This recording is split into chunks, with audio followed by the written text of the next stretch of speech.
Welcome to All the Things with the Magical Cartographers.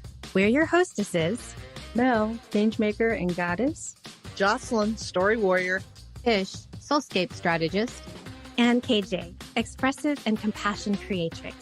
We're here because we're sick of seeing women unable to be themselves or fulfill their potential because of tired old systems and paradigms. With these jam sessions, we're going beyond surface level conversations. If you're done talking, We're ready to be seen and heard. Hanging with us will inspire you to map a new way forward.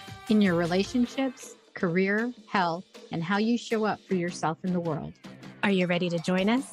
Please subscribe and follow us on Spotify.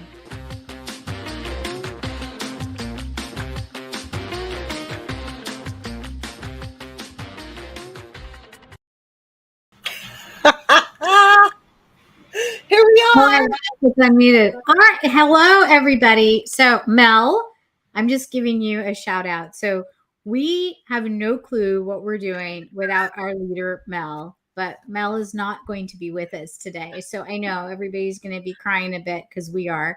And I'm sure Mel is watching. Oh, yeah. See, she's watching. She's watching us. Yes.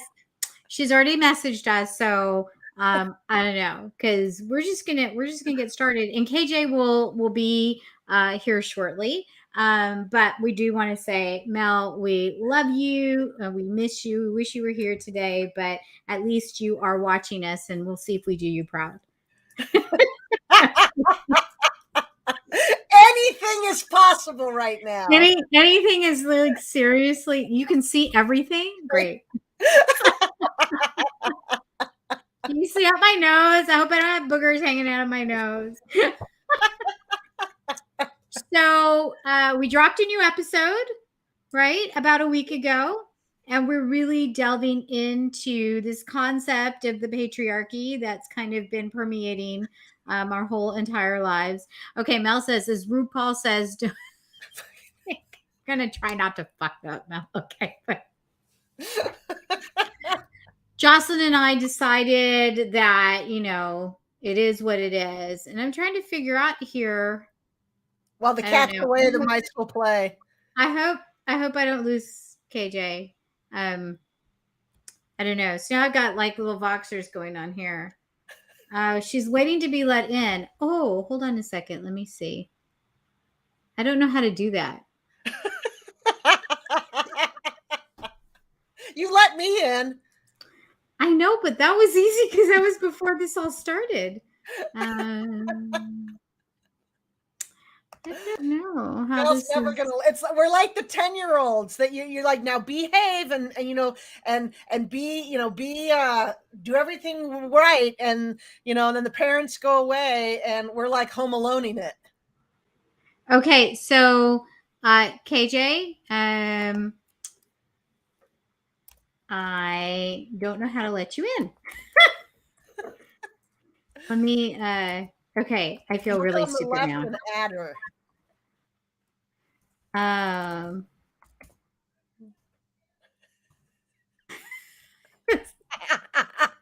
can't even type well. I said I don't know, but what I meant is I don't know how to let you in. Okay, maybe Mel can. And Jocelyn, why don't you talk? And I'm going to put myself on stop video and mute and just see if I can get KJ in. Why don't I talk? Here we go. I made a decision. Here we go. An executive decision. I've been left. Oh, and then she even leaves. Great. Well, so let's talk about what the episode that dropped last week. We've been leading up to talking about this for months. And it was one of the first conversations, I think, that we knew we were going to have when Mel first came to us and we all decided that we were going to get together and light shit on fire. There she is. This was one of the things we were going to do, was talk about the patriarchy and the traps of the patriarchy. And they are just in time. I didn't have to start singing. I didn't have to tap dance. I was just telling our lovely audience about how when we got together originally, the patriarchy was one of the subjects we knew we wanted to talk about, that it was like part of what was burning us up to get together. And I think that desire to talk about it has only gotten stronger considering the last year, with everything that's going on and how aware we are of the political climate that's changing, the social climate that's changing. And so I think this conversation just gets more and more necessary and timely to have. So I think we're just right where we're supposed to be. Awesome. KJ. Hi, lovies. I'm going to put you on the spot. Oh, I'm used to it. Let's go.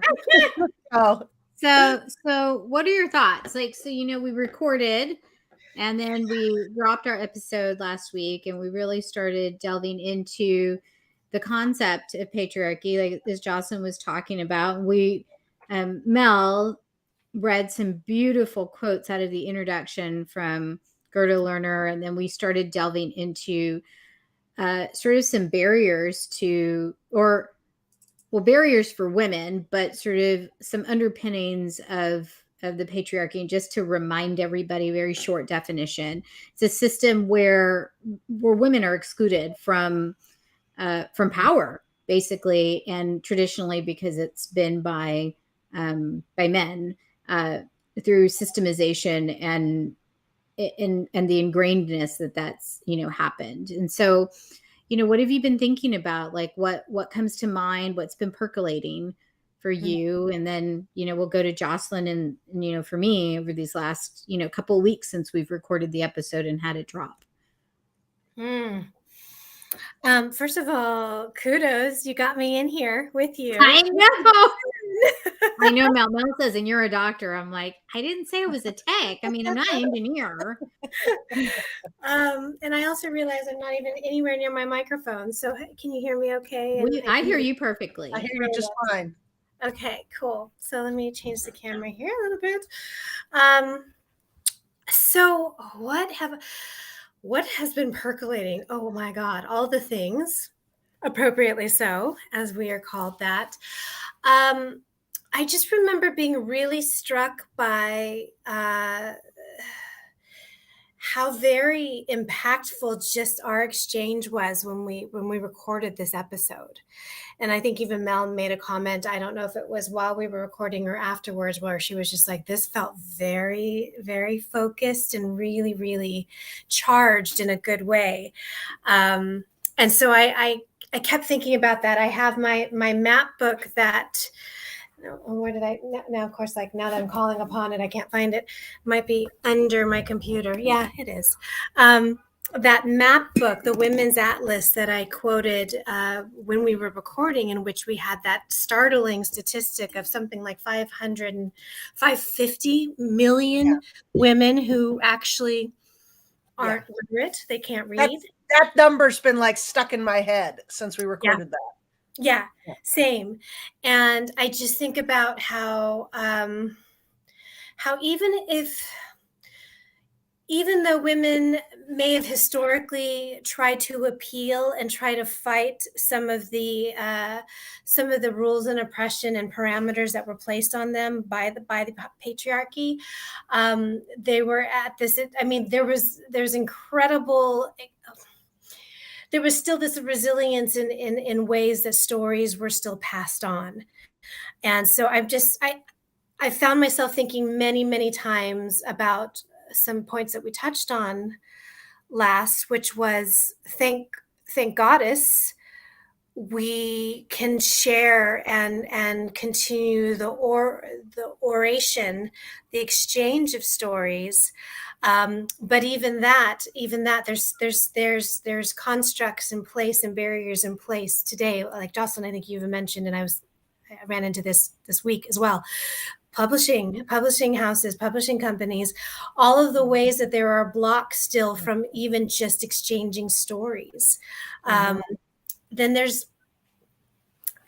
as I'm coming through from the mental health component, of how there is a lot of shame passed down.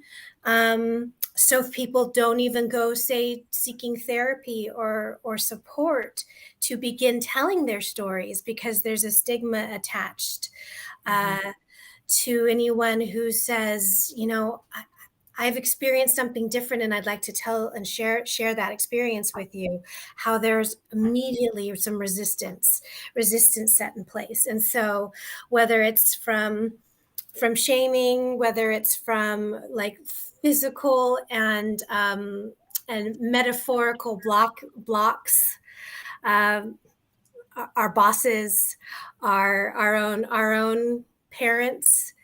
We talked a little bit about even how not even with the intent maybe that our own mothers, our own parents are enabling the oppressive beliefs that we shouldn't speak up. We shouldn't. Yeah, and your story about your mom and you know how you had a $2 wage cut for just doing chores. But doing the same chores that a male was doing. Yeah, exactly. And how old were you when that happened?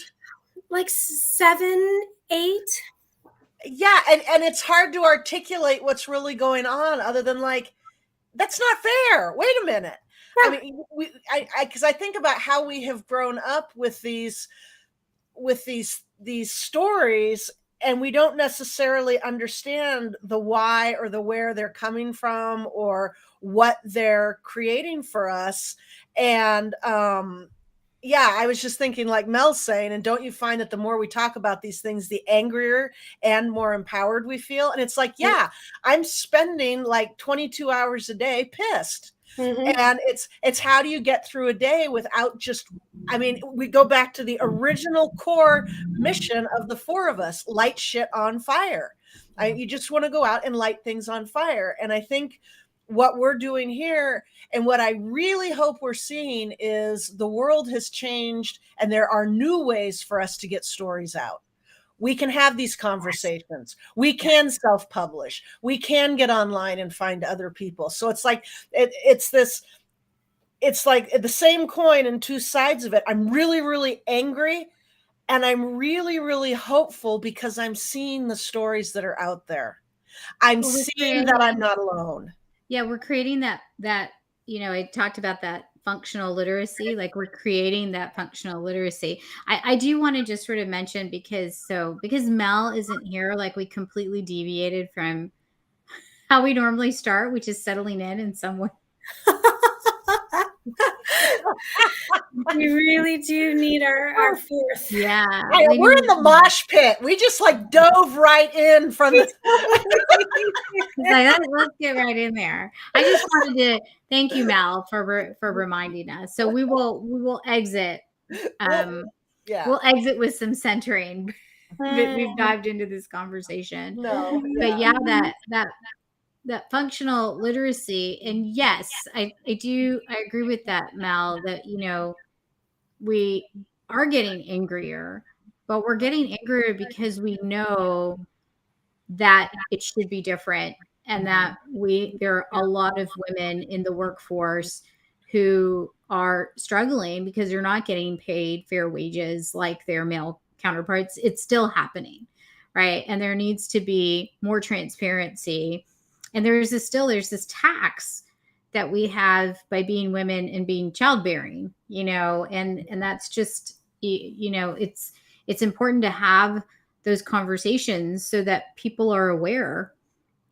Mm-hmm. And I hear people now that are out there in the job market and looking, and kudos to people who are not really entertaining even interviewing for a position because there is no price range. Like it's no longer, I shouldn't say it's no longer okay, because it's still happening when people are posting jobs that there's no range, right? There's no range of like what the salary is going to be or what the per hour is. And that's important. And so, you know, I've seen both sides of the coin, but there are people are asking right off the bat when they are getting on a call about a job. It's like, what's the price range? And people are like, oh, well, we shouldn't talk about that until like we've done with the interview. It's like, well, why should we talk? Why should I waste my time talking and waste your time talking if you're not even going to be in the price range that I, feel that I have the value for? Exactly. Right. Yeah, let's stop wasting everybody's time here. Right. And so there's more transparency, I do think, with hourly wages. Not always true, but for most part true. But the transparency really goes away when we're talking about as you move up in management. Mm-hmm. Right. And to start to think about those constructs of like, where does that come from? Like, why does it have to be so not transparent about what somebody at a management level is making, especially when you get up into C-suite, levels? Like, yeah, we know on the back end, or we can see and hear, because some places are nonprofit, we can sort of get some of that information, or, but for the most part, when people are walking in, they have no idea. Right. And this is where women really suffer, because nobody wants to talk about like, what is the salary ranges? Like, how do you know if it's appropriate or not? Well, how do you know if it's in line with what other people are, Exactly. And move that into publishing. Most authors don't know what other authors make. I mean, there was a Twitter thread that came out last year about like what publishing paid me. And it was horrifying, because you see authors who are these best-selling multi-book deal authors that aren't making enough off of their books to make a living. They have to have second jobs. And you start seeing some of my favorite authors are getting like $3,000 and $4,000 a book. And then you see some of the best-selling male authors, white male authors, making six figures a book. And so there's this huge disparity, and traditional publishing has made it very much so that nobody talks about what's happening in the money way. Money does not get, I mean, it's that old sense that, well, we don't talk about what we make. That's rude. It's not polite to talk about money, sex, money, and religion, or, sex, money, religion, and politics. So you don't talk about it. It's another dirty little secret of keeping people ignorant and keeping people separated. And a new author comes in and it's like, well, I just got offered like $3,000 for a book deal. Is that good? Is that bad? I don't know. Who do I ask? How do I figure this out? And I have a friend who published a book, and we've sat down and figured it out. And she made roughly $1.80 an hour on that book. It was just like, it was terrible for the time she put into it, for what she got paid, and how it all worked out. She was making under like $2 an hour for that book. To tell a story, right? To tell a story. Yeah. And our perception as the average consumer of books is that these authors are making bank. So-and-so's a bestseller. So-and-so just sold so many hundreds of thousands of copies of book. We see them like rock stars. Mm-hmm. And they're not, they're living the dream, and they got published, but they're not living the dream in the no, they're washing dishes 6 nights a week. They're right above the poverty line still. And they still have to hustle, and they still have to find some sort of survival and safety net, because it isn't this. It isn't their dream. Yeah. I would love to hear more about what Dr. Ish has to say too. But before I forget, I just wanted remind me, or maybe I'll put a note. Mel, remind me if you're still on. There's an interesting twist to what started this entire, one of the conversations that started this entire, our podcast and our being. A friend of mine has accepted the position that I vacated 6 months ago. Oh.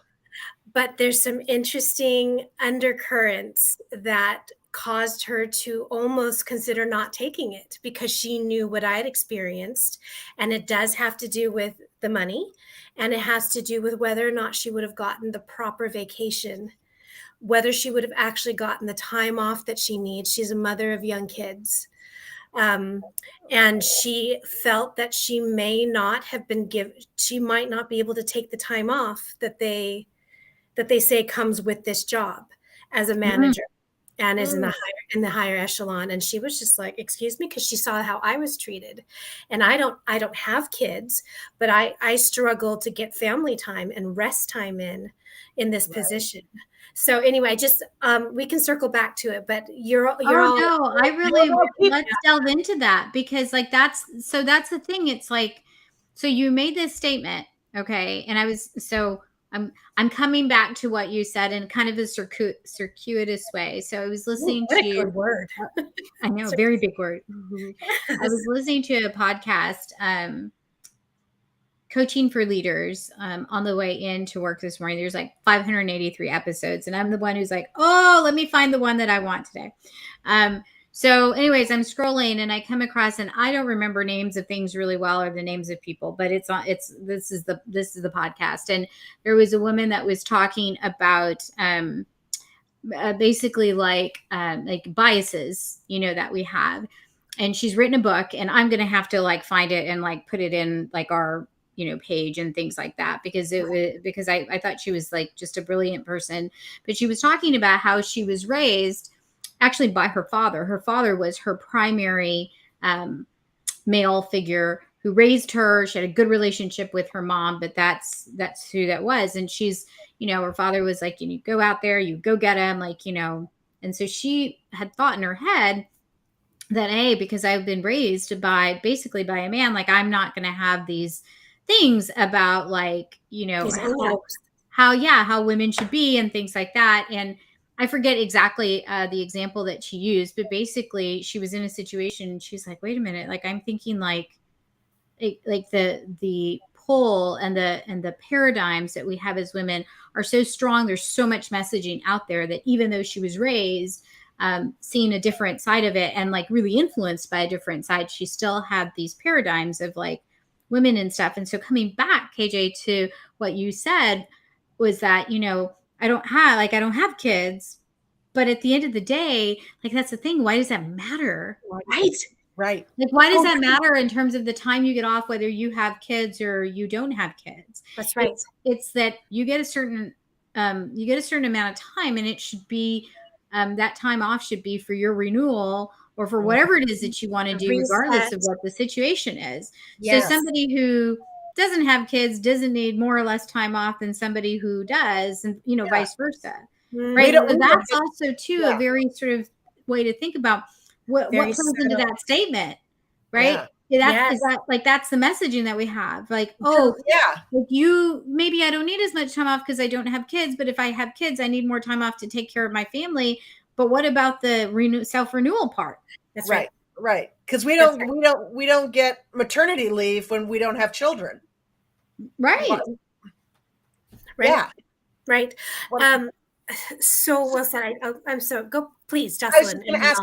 I have a question. So I think we like to think that when we leave, like you left your job, the people who follow behind, maybe that job will have learned something, or those employers will have learned something, or that you will have affected some change by your leaving. I think we like to hold that thought that, not only will we know better, but they'll know better because of what happened. But it sounds like it's just it's same old game on. Well, the job offerers, the managers who are offering this position, it doesn't sound like they've changed much, but the applicants, because I personally know them, they know what questions to ask.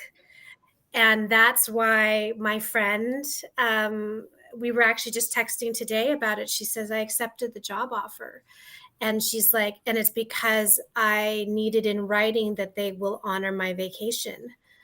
My vacation time.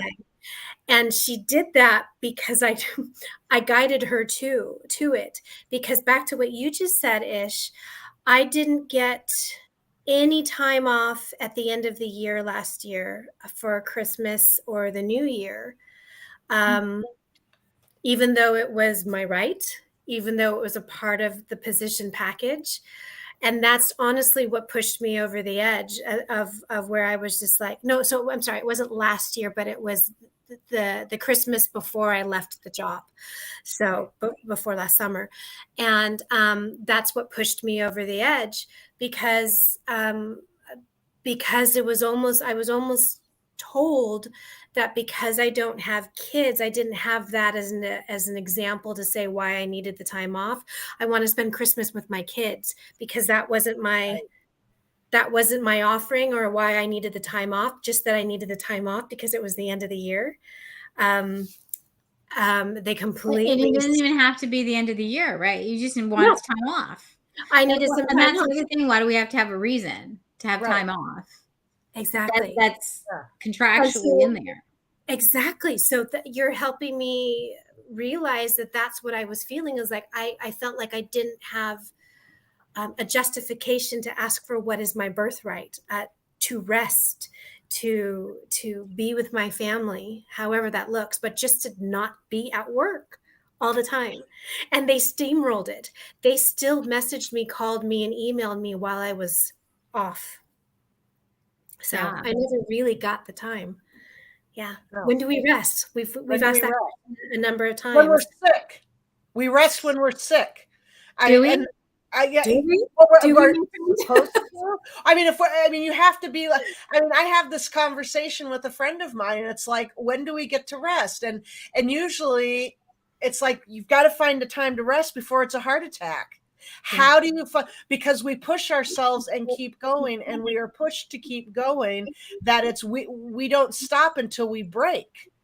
And then it's like, okay, I have a heart attack and now I'm in the hospital. Oh, thank God I've had a heart attack. Now I can rest. But there's all this stuff that's happening that I really can't sit here and rest, because now I've got to recover faster because I've got to get back to it. Yeah. Yeah.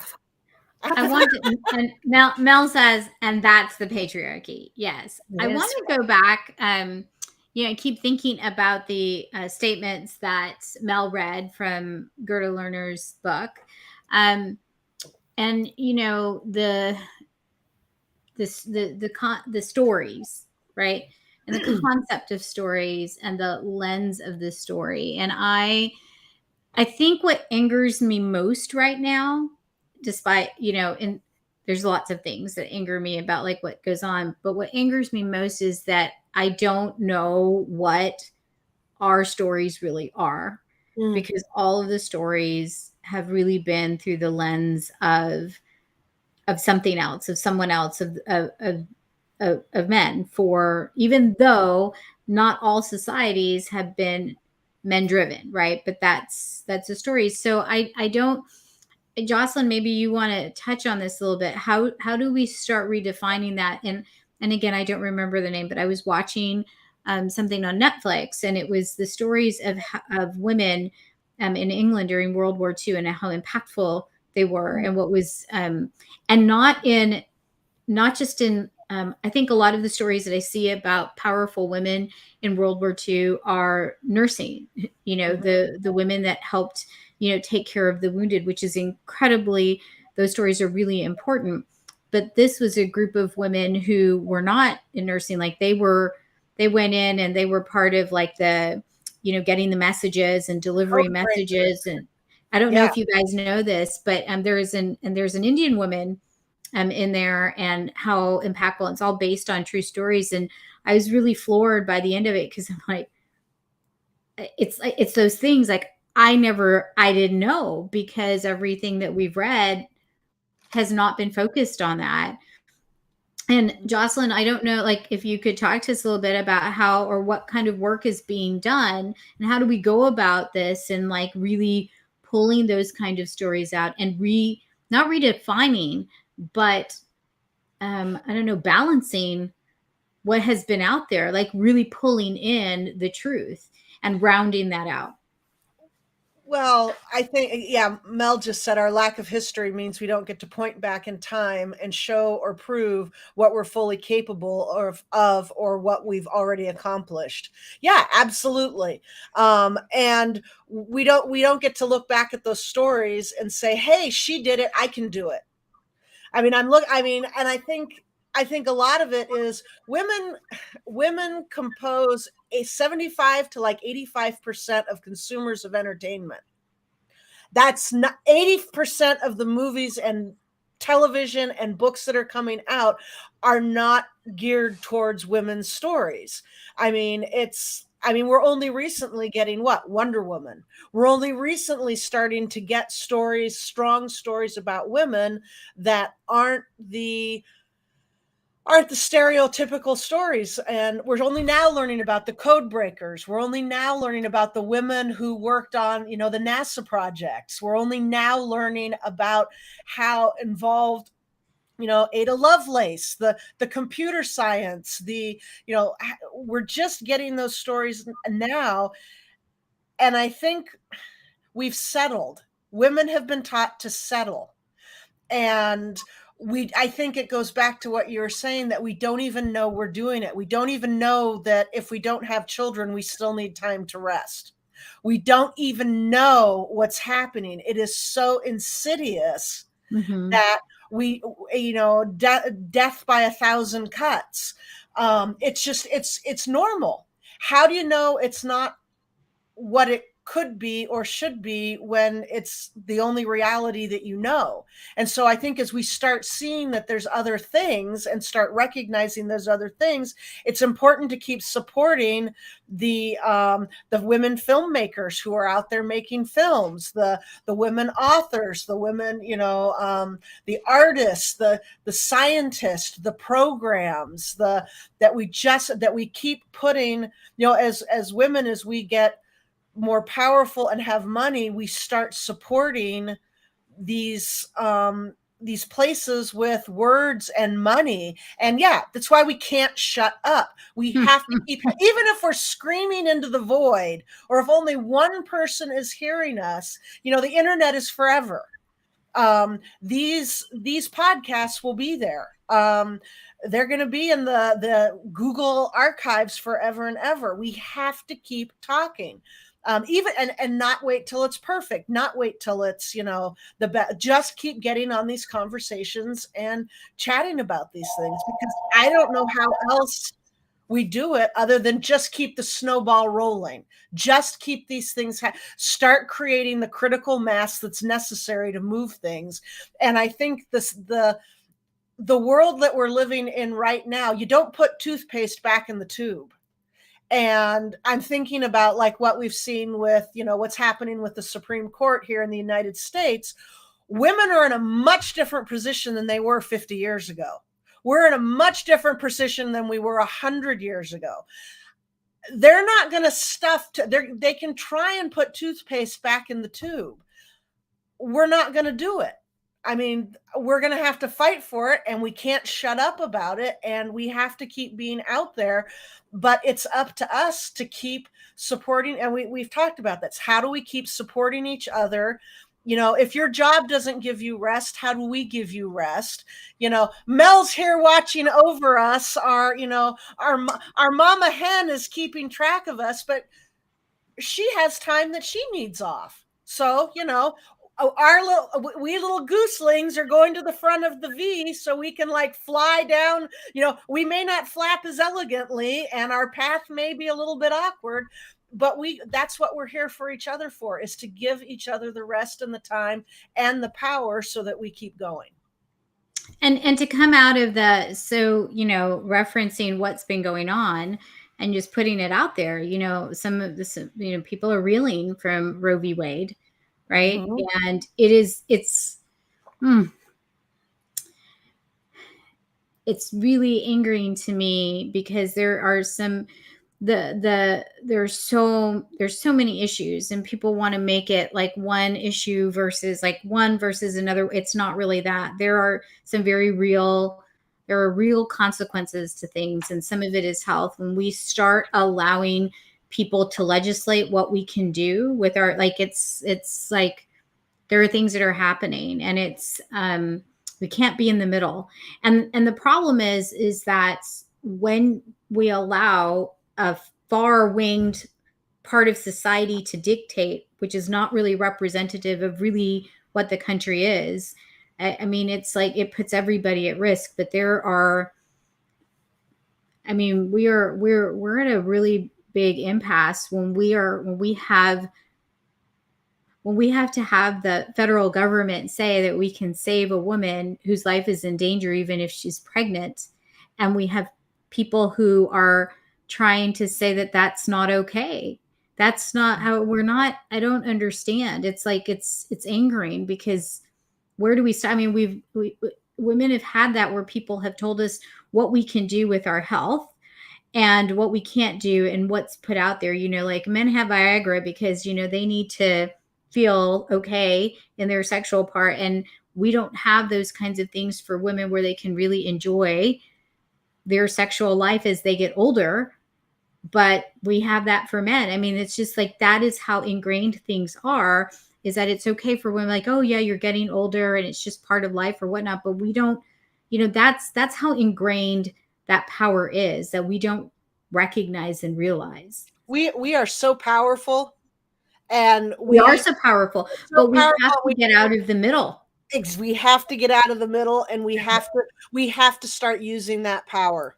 I mean, yeah, Mel. We're not talking about putting down a certain part, and I think I really want to, like, all of us to address this. It's not about men being bad. It's about the power struggle, because they're equally as ingrained with these paradigms, right?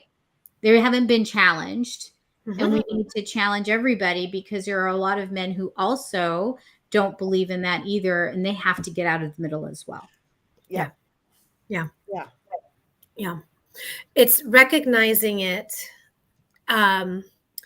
realizing that we don't need some sort of external validation, or if we get the validation externally, understand where that comes from. So back to the job hunting, and where we as we're looking for our new positioning, the first question we have to ask is one of survival. How much will I be paid to do this work?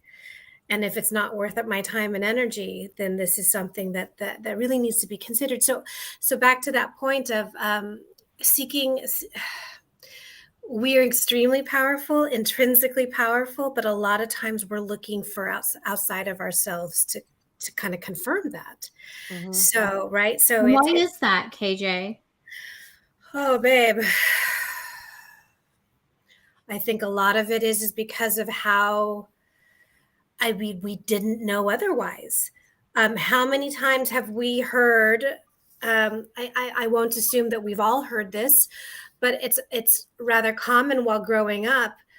Well, before I, as a mother or as a woman, can make a decision, let me consult with your father. Let me consult with a partner. Let me consult with somebody else. Already undermining your own validity. I actually have to ask him whether or not because we've been taught, it's been ingrained in us that we cannot trust our own intuition, that we don't know what we really want. Well, and what's fascinating to me, my mom didn't raise me with that. I sometimes think my husband wouldn't mind if I occasionally asked for his opinion. No, actually, he would be like, wait a minute, who is this person? He got something seriously wrong if I said, what do you think about? But I'm thinking how much of that I got from just like school. Yeah. How much of that came through in other ways. And at a certain point, when you're spending 8 to 10 hours a day at school, your parents aren't the influence anymore. Ask teacher, ask somebody else. Am I right? Am I right? You're constantly asking for permission. Yep. And this all gets reinforced in school. And then it's what starts getting reinforced in the job, because we go from school to a job. And I can think of lots of times in school and in jobs where it was like, but wait a minute, this is just some guy. What, it's the $2 an hour. I mean, it's how do we start? If we're not even aware of it, or that it's wrong, or that we think it's just right, how do we even change it? And I think about the young women that I know. I have a friend who has a young daughter who, when something happens she doesn't like, something happened to her, something happened in a classroom, and she went after the boy that touched her when she didn't want to be touched. And she got hauled she's like 10. She got hauled into the principal's office and was told, he's just doing this because he likes you. No. And she was like, no, he touched me. And I said, no, don't touch me. And he's still, yeah. And it's still, it's already, I mean, like I said, it's so insidious. How do we, now, fortunately, her mom was like, yeah, no, he should not be touching her. So I hope that I have so much hope in the younger generation of women that are coming up, that I hope they're seeing, and that some of this, I mean, maybe every generation, I don't have children, so every generation, and my friends' children, my friends' daughters, I hope that we just keep chipping away at this. Mm-hmm. I mean, but then when you have legislation, I was just about because they're chipping away, yes, but then they're not at a point of being activists yet, right? Of like really being involved in that realm, the political realm, for change, And again, I'm just going to tell you back. So there's a physician who's being attacked for performing an abortion on a 10-year-old girl that was raped. And the attorney general is just, he's putting untruths out there because he's speaking to his base, because that's what they want. But so the conversation. So first of all, how tragic. So this 10-year-old girl is raped, and how tragic that is. And the conversations that I don't see happening is, why is a 10-year-old girl being raped? Yes. Mm-hmm. Yes. Yes. Mm-hmm. If we 100%. Don't want to even have this conversation about the fact that a 10-year-old girl has to live with that, and now the consequences of that, and adults are trying to say, oh, hey, it's, the life that she was carrying is equally as important. It's like, but the life that it's like, this is the conversation, is that this 10-year-old, like, so we need to have a conversation about holding men accountable and really making it where you're not going to do this, because the consequences are so bad for doing that you're not going to do it. So we don't put a 10-year-old in a position that a choice has to be made that she has no understanding of. Right. Where's that conversation? Right. Am I angry? Yes, I'm angry. I'm angry because she's being used as a political tool, and the doctor is being used as a political tool.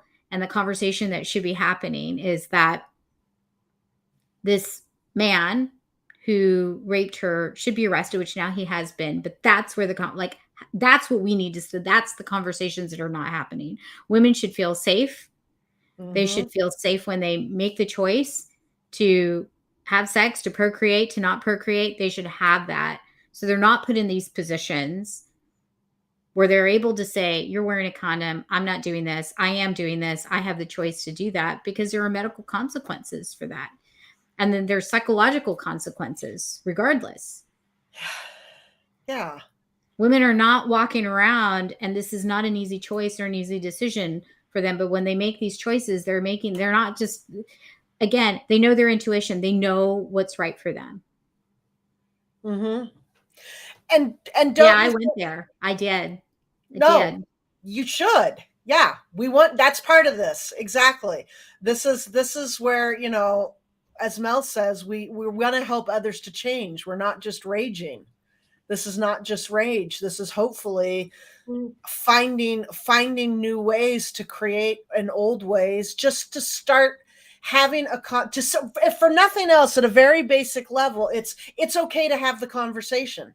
Absolutely. Have the conversation, because if we don't have the conversation, we don't know. I mean, and then we don't know that something's wrong. We can't even be aware if we aren't having conversations. And there's power in these conversations, because then there's solidarity in it. Mm-hmm. Yeah. Mm-hmm. It's providing the space to even ask this question and say, why hasn't there been any attention based on. Right. Yeah. The rape is okay. The abortion's not. Right. Wait a minute. Well, I mean, that happened out with, in California when Brock something or other. It was like, oh, well, he shouldn't have he shouldn't have a large sentence because, the rest of his life. And I'm like, but he made a choice. Mm-hmm. And what about the rest of her life that she has to live with the fact that somebody violated her? Mm-hmm. Right. That's the power. That's like what the patriarchal power is that he, regardless of the choice that he made to violate somebody else, still should have the ability down the road to, have a life. Right. Mm-hmm. This poor young boy's life's been ruined. He had such promise. Mm-hmm. Mm-hmm. Yeah. Oh, right there. Jocelyn's face. Right there. That's not the conversation that people are having. No. Boys will be boys. Well, there is no such thing as boys will be boys. If they hurt you, it's because they like you. Yeah. Right. No. Right. And I know it seems like we're going like way off, but I think I want to remind everybody too that is what power that has been ingrained over ages. Okay, so it is not this generation's fault. It has been ingrained over ages. Mm-hmm. This is what this ends up doing, and we can't continue to be okay with having this happen to us, our daughters, or those who have come to identify as women. Mm-mm. Right. Mm-mm. And we also have to know that there are men out there who equally are like, want to raise my children as much as anybody else. If I want to stay home, because again, it's this paradigm that you have to be manly, you have to go and do the work. Like that's, but they want to be the primary caregiver in the home. We've got to be able to allow that to be and be transparent about that. Yeah. Mm-hmm. And there's husbands that don't want to make choices about their wives' lives. Right. I mean, there's husbands that don't want to have 12 children. Mm-hmm. There's husbands that, men are part of the conversation, and they need to, as you said, get off the sidelines too. Yeah, out of the middle, because there are plenty that are very supportive. So Mel, you said thank you. I'm not really sure what you said thank you to. I think she was thanking you for asking the questions, for going there. Mm-hmm. Well, that's the deeper, and so that's the other thing. And I think, I don't remember Jocelyn or KJ, one of you, I think brought that up as well. Like it's this literacy that we have to have, right? And once like going beyond the surface, right? Like this is like in each of us in some way. The work that we do is going beyond the surface. It's diving deep, right? Mm-hmm. It's like really uncovering what that is. And the answer, and I'm going to, I'll be honest about this too, if the answer for one person, like, I'm just going to go back to abortion. If the answer for one person is it's not right for me, good, it's not right for you. Great. But if the answer for another person it is, I, as a physician, am like, there are medical consequences. Like I have a very different perspective about this. I do not hear of people who willy-nilly walk in the door and like, oh, I had sex last night and that's not the little that's happening. Little girls aren't growing up thinking, woohoo, I'm going to have abortions. Right. Well, and adults don't think that either, to be honest with you. No. That's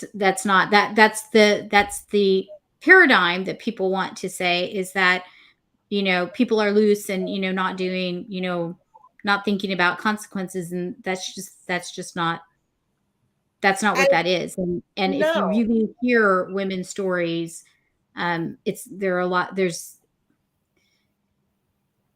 Roe v. Wade, this what's been going on with Roe v. Wade has, if you read, there's just a lot of stories nobody knew about. And so I think that's the thing, Jocelyn, going back to how do we change this? I'm just going to tell you, I've heard and read a lot of stories right now that I never knew of. Like I wouldn't have known. And that is the thing I think is the most important, is start reading people's perspectives. Allow everybody's perspective to be out there, because you will be surprised at what you think. Yeah. Go ahead. I'm hearing stories from women that I know, and it's kind of like, oh, I didn't know that. Yep. I mean, and how heartbreaking it is that to feel that they have to cut themselves open and bleed because it's, it's none of my business. You say you need an abortion, fine. I don't care why. Well, it's breaking down the shame. It's breaking down So that's the shame. the other thing, right? Shame. It's not, and I think that's a really important point, is nobody really does need to know, but it's the stories that people want to keep beneath the surface because there's shame involved in it. We've got to take the shame out of, for women, so this is a larger context too, we've got to take the shame out of being a woman. Yep. Yep. We've got to take the shame out of wanting sex. We've got to take the shame out of, seriously, like, that's the paradigm. It's like, oh, like, I mean, nobody blinks an eye if a guy says he's had X number of partners and a woman says that, it's like, when did you become aware as a woman that you got the short end of the stick? Like the double, almost like a double. Yeah. When did you realize? I was talking to a friend recently, and she was explaining to her daughter that her daughter is just turning 10 and had just started 10 and a half and has started her period. And she was explaining to her daughter what a period was. And her daughter was like, okay, great. So I have a period. What do boys have? And my friend was like, they don't really have. And she's like, no, what do boys have? Yeah. Boys have, what's the same thing that boys have? And she's like, they don't. They really That's don't. That's not fair. And it made me start thinking, when do you start to think that that's not fair?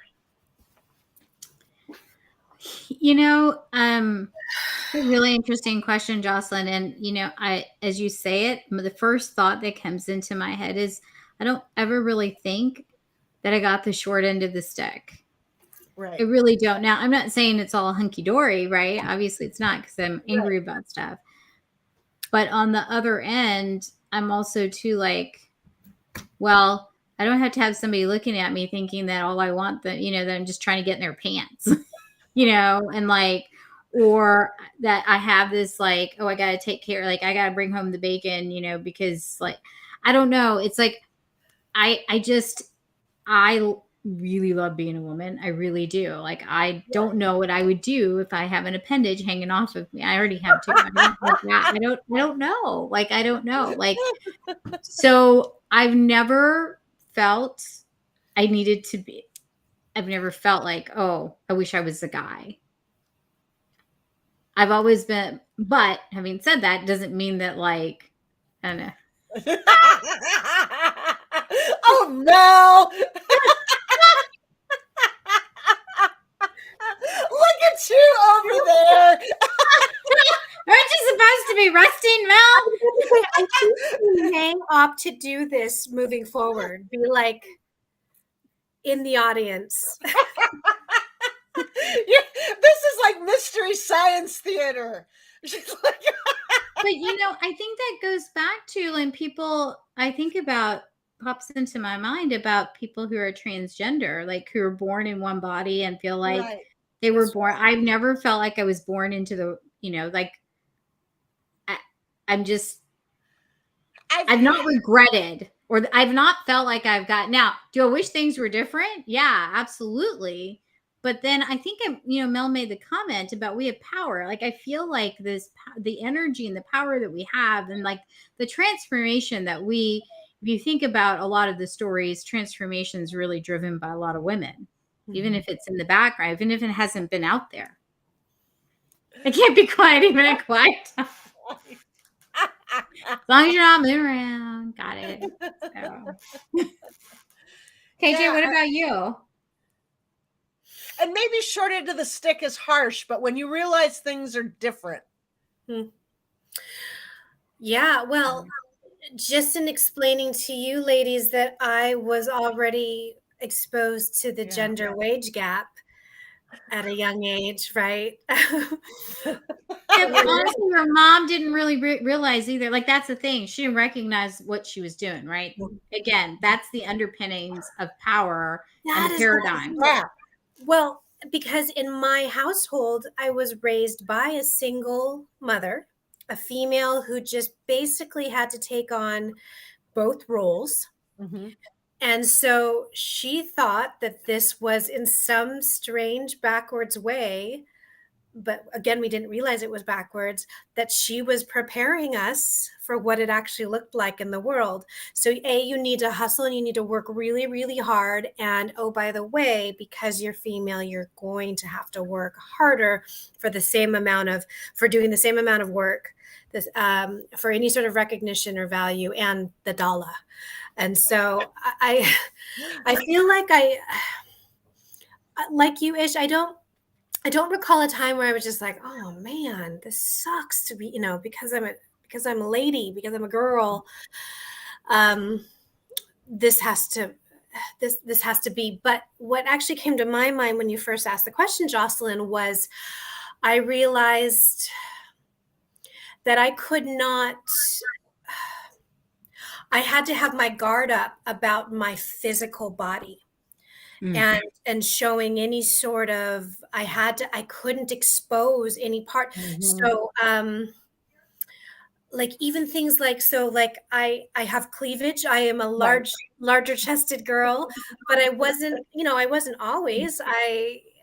But as soon as I started showing my feminine wiles, hi, Mom. We've been photobombed. Yeah, you're like You're alive. you're live, Mom. I fully have expected that my mom would walk in, but she's like hasn't done that. Yeah, it's Mama Joyce.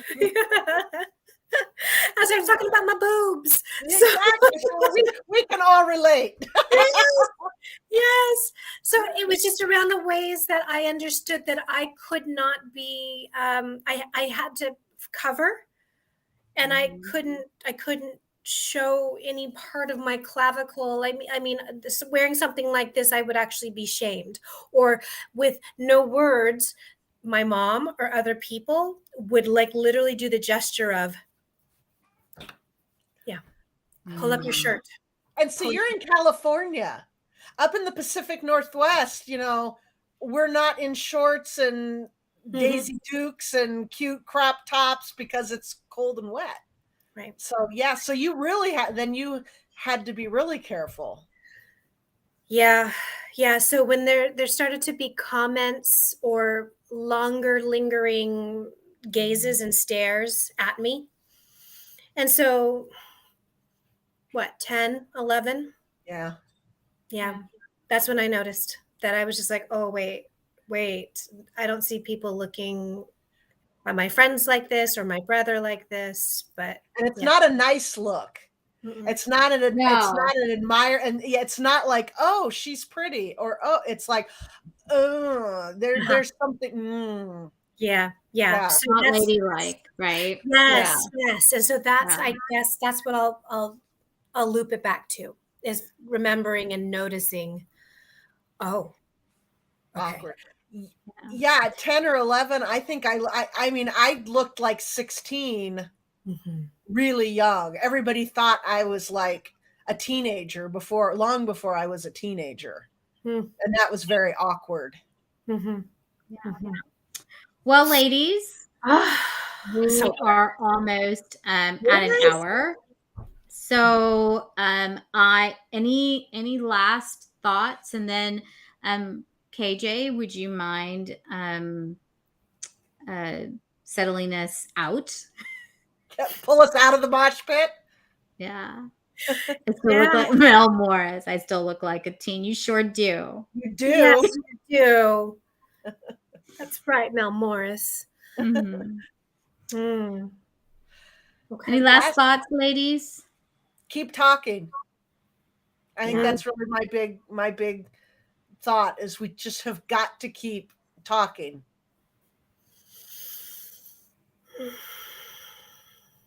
Yeah. Tell your stories. Mm-hmm. Pause first before asking for an external validation. Mm-hmm. You have some answers. You have the answers, especially when it comes to your own body and your own agency. Pause and right? And question yourself and allow yourself to speak first. Get into that new habit instead of automatically turning to someone else and saying, well, what do you think? Or what do you think I should do? Mm-hmm. Mel pulled a card. Oh, did you, Mel? She says the card she pulled was the Fool. First card, new beginnings. New beginnings. Yeah. And that's, I think that's awesome. And I guess that's like kind of leads to my thought, like every day is a day that we can have a new beginning. We don't have to do it the way that it was done yesterday. Right. Damn, ladies, you have the power to do something different. Have the power, even if it's a small thing, to do something different. Right. And so have the question. I do want to make another comment because Mel had made a comment when we were talking about stories and people putting there, and she made a comment about privacy that people shouldn't have to. And I do agree with that. Like, do not put a story out there that is not, that you are not ready to do, that you don't want to do. That it's like, your world is your private world, but also too, that does, I just, it's also important to have that balance that if you want to tell your story, you should be able to without the shame. And I think that is really important, that the things that have happened to people, they shouldn't feel the shame for something that somebody else did to them or the choices that they're making for themselves. I don't know at the end of the day what the consequences are. We all make choices, and I don't know. Like, one day I will have to account for my choices every day in some way. But when I pass from this world, I don't know what that's going to look like, but we're all doing the best we can do. Well, most people are doing the best that we can do. So yes, don't tell a story you're not ready to say. You shouldn't have to prove it, but it is also part of the women's story that people don't want us to tell. Right. And so there is a balance. There's a balance to that. And in the stories that I've heard, they felt safe in these groups because it wasn't really way out there. So, we all have that. So thank you, Mel, for joining from afar. Yeah. You gave us the power. Yeah. I'm sorry we didn't do it the way like you have set it up so nicely. We just threw it all out the door. Ran amok. But KJ, why don't you settle us out? Sure. I'm gonna step away for just a quick second because just out of my reach is my sound bowl. Because I'm thinking I'd like as we've talked about this before, about a way to signal that it's time to close. So I'm going to go grab that real quick. But so keep that in mind. I'm going to use just a quick exercise in sound and in matching. And I think this is in honor of us matching and aligning and being open with and communing with our fellow women. So awesome. Cool. 1 second. Okay. Here we go. All right. So, and I understand what I might be asking you to do might feel vulnerable right now, but I'm hoping that you'll feel safe enough to make a decision on how you can be comfortable and safe, because I'm going to ask you to match me in tone. So if you want, you can put yourselves on mute, or you can crank it up however you need to be. And here we go. So using a throat opening gesture, and by that I mean, let's think of the word or the sound and the letter of O and Ah. Oh. and ah, right? So I'll give a tone, and let's see if you can using either O or, well, you can just sort of follow me, sort of like a sound, call and response. And what we're trying to do is, number one, see if you can use your tone, use your voice. And then number two, if you can match it with a fellow warrior in the room. So, okay. All right. So,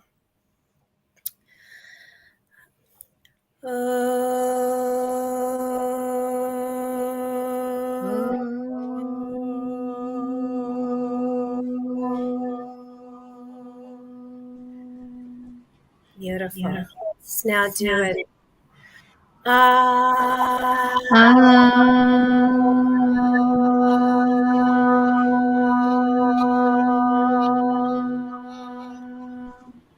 And then just notice if there's been any shift or opening within your throat and chest with those tones. And again, it's just a quick little check-in and exercise of, how do I feel about raising my voice, using my voice? And how do I feel about looking for aligned sisters that will meet me there? I love it. Yeah. So thank you for that. And then I have my sound bowl, so I can just, once I ring the tone, we can call today closed. All right. Excellent job, ladies.